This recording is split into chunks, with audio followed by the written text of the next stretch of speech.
bismillahi raxmaan raxiim daawadayaal mar kale kusoo dhawaada koorsadeena ee barashada Windows 10 maanta waxaan ka hadli doonaa taskbar casharkeennii hore waxaan ka hadalnay start menu balse maanta casharkeennu wuxuu ku saabsan yahay taskbar haddaba taskbar muxuu yahay taskbar waa xariiqadan dheer ee cad ee halkan kaaga muuqata oo start menuga iyo search buttonkii aan ka soo hadalnay ay saaran yihiin haddaba taskbarka muxuu qabtaa halkan un hoose miyaa lagu talagalay mise meesha rabto waa geysan kartaa oo dhinacyada ah muxuu faa'iidooyin oo kale uu leeyahay taskbarka iyo waxyaabo badan oo aadan ka garanaynin taskbarka ayaad casharkan maanta ku baran doontaa haddaba marka ugu horeysa sidee taskbarka applicationadan loo soo saaraa taskbarka applicationka aad rabto inaad soo saarto keliya wax weyn ma samaynaysid waxaad leedahay haddii inta uu ku yaalo muuska ayaa كليك كوسينيسا adoo كليك ahaya ayaa soo jiidaysa kaliya application halkaas ayaa imaanaysa bin to taskbar saa ku soo qoray sidaas oo application-ka ku saaran yahay taskbar markii aad rabto inaad ka saarto application-kii aad soo saaratay taskbar waxa sameynaysa right click waxa leedahay unpin from taskbar hadii aad dhahdana wuu ka bixi doonaa taskbarka haddaba waxaan aragnay sida application loo soo saaraa taskbar sideese looga laabtaa hadda sida aragno xoogaa way soo dhow yihiin applicationada taskbarka inoo saaran sida loo yareeyo waan arki doonaa sidoo kale waxaan arki doonaa waxyaabahan dhan taskbarka saaran sida loo qariyo iyo waxyaabo kale haddaba waxaan rabaa hadda inaan soo furto application ii saaran ama wax ii saaran taskbarka waxaan usoo furan karaa laba nuuc midda koowaad oo ah in aan taabto sidan oo kale click on ku dhaho iyo sidoo kale in inta keyboardka aan imaado waxa kale usoo furan karaa keyboardka inta imaado in aan isla qabto calaamadda Windowska iyo lambarka uu yahay applicationkaas tusaale kan waa number 2 number 3 WhatsApp kale ama TikTok oo kale rabaa inaan soo furto waxa dhihi doonaa Windowska iyo waxaan isla qaban doonaa lambarka uu yahay I hope inuu yahay 1 2 3 4 5 6 inuu yahay rajeynaya 6 ayaa la qabanaya 6 markii aan la qabto TikTok waa uu ii soo kacay sida kuu muuqata TikTok waa uu soo kacay marka waxaan rabaa in aan ku tuso sida aad usoo furan karto Zoom oo kale tusaale waxaa isla qabanaysaa sida hadda oo kale keyboardka imo waxaa isla qabanaysaa Zoom I hope inuu yahay 8 sababtoo ah 6 waa TikTok 7 8 okay 8 ayaan la qaban doonaa si automatic ah waxa igu soo kici doona Zoom waxa isla qabanaya kan iyo lambarka markaas uu yahay I hope wakaas ina aragtaan okay tan markii aan ka gudbo sidee taskbarka uga wareejin karaa halkan meeshan uu yaalo oo inta u geyn karaa laba nooc ayaa u geyn kartaa marka laba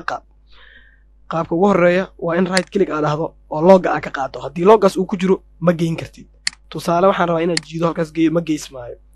logga ayaa marka ugu horeysa ka qaadaysaa kadib halka rabta ayaa geyn kartaa koraa geyn kartaa midig bidix laakiin inta ugu badan halkan hoose ayaa la dhigtaa log mar walbana log in lagu daayo ayaa wanaagsan okay ma weynayn karaa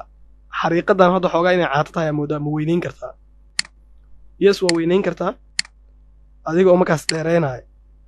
kor waa u dheerayn kartaa sidoo kale waa yareyn kartaa waa marka uu unlock yahay uusan loo garaysnayn okay waxaan rabaa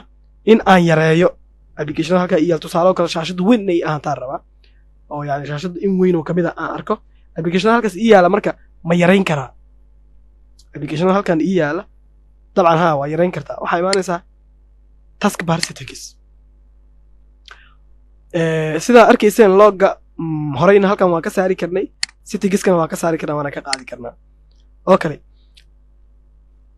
halkan waa automatically hide the taskbar in the desktop mode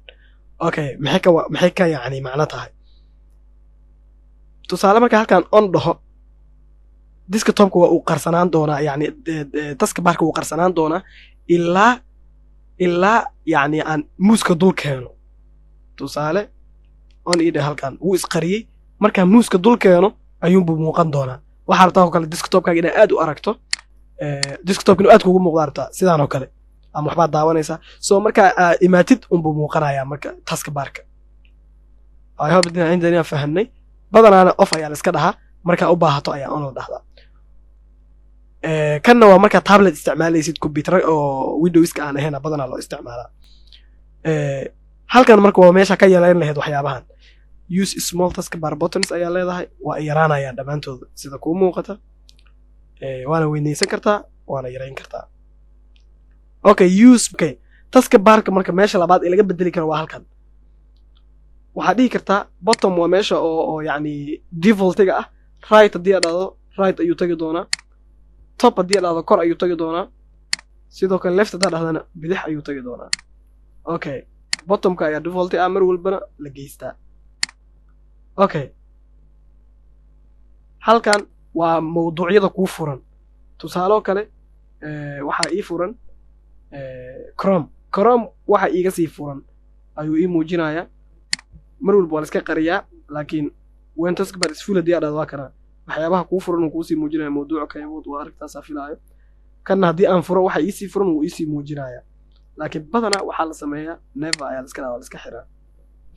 I mean yani always high levels la iska dhahaa okay notification area waa halkan notification area waxaa loo yaqaanaa waa halkaas okay notification area maxay qabataa notification area waa kana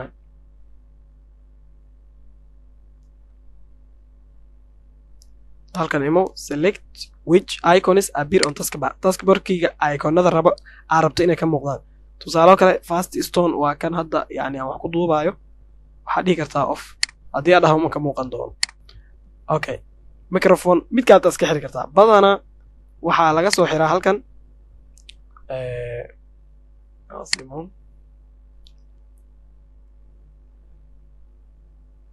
halkan imo halkan markaad timaado waxyaabaha badanaa la iska xira hadda saacadoo kale volumeka codka networka waxyaabahaas dhan waa iska xiri kartaa saacadda waa kas waa xiray ma muuqato volumeka waa kaasa oo codka waa xiray sidoo kale networka internetka iyo waxaas waa iska xiri kartaa sidoo kale bateriga dabka halkuu maraa waa iska xiri kartaa input indicator waxaa la markaa flash oo kale soo gelisid ama wax soo gelisid taasna waa iska xiri kartaa iyadana locationka badanaa off inuu ku ahaada wanaagsan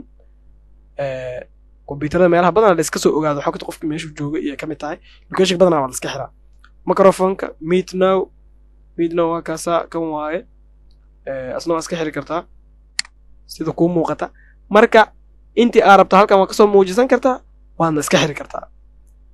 I hope hadii in aad loo fahmay taskbarka shaqooyinka oo qabto iyo faa'iidooyinka uu ku leeyahay aad u mahadsantahay daawashada casharkan inta ku kulmi doono casharka kan xiga mahadsanid